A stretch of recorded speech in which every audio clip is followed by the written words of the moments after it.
the upcoming release of the remake The Day the Earth Stood Still, it got me thinking about the incessant remakes that Hollywood churns out.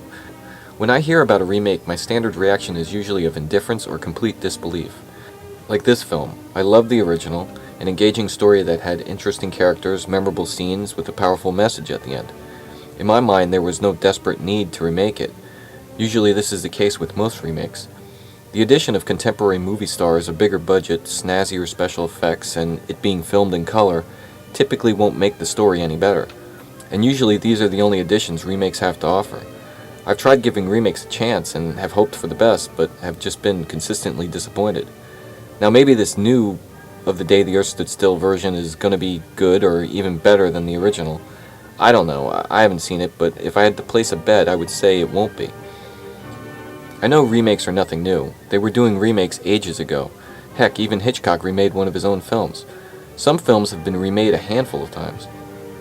In recent years, the amount of remakes that we're seeing seems to have escalated. Maybe this is because we now have 100 years worth of films behind us and there are plenty to choose from to remake.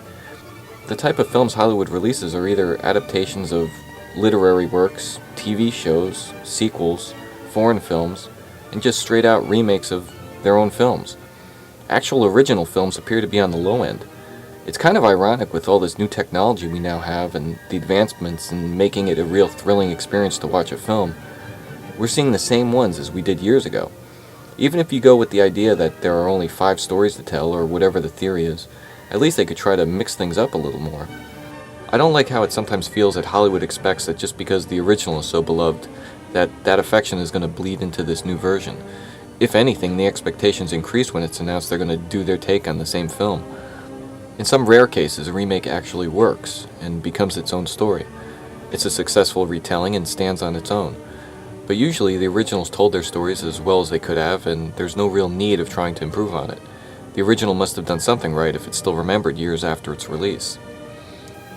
Sometimes they try to get around any kind of obligation that they should make this film as good as the original. They're only creating a homage or something. Oh boy, yeah, Psycho. That one was a bad idea. What did they call that one? It was like an experiment or something? Or they'll use the term reimagining to let fans of the original know the filmmakers are going to be doing their own story and just use the original material as a jumping off point. This can immediately piss off devoted fans. I can understand why the idea of remakes are so popular. It's an established title, there are fans of the original who are supposed to be drawn into the seats to see the new version, and it's a heck of a lot easier than having to come up with a totally new story. But aside from the money these flicks are supposed to rake in, which is Hollywood's main motivation, so that's impossible to leave out, there really isn't any other need to be remaking these films. They're usually disappointing and just become embarrassing footnotes to the original. I love it when this stuff flops. I'm sure it confuses the hell out of the people who okayed these projects. I wish once on the Oscars, the big night that Hollywood pats itself on its back for the great job they've done, they would do a montage of all the remakes they churned out in the last year. That could be like an annual segment. I would much rather see Hollywood take another swing at remaking bad films.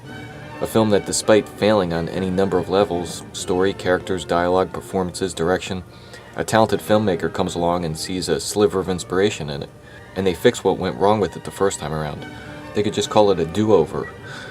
Of course, this could take more work and creativity on their part and be a bit more challenging, but at least we could hope to get something more interesting and fresh to see on our movie screens.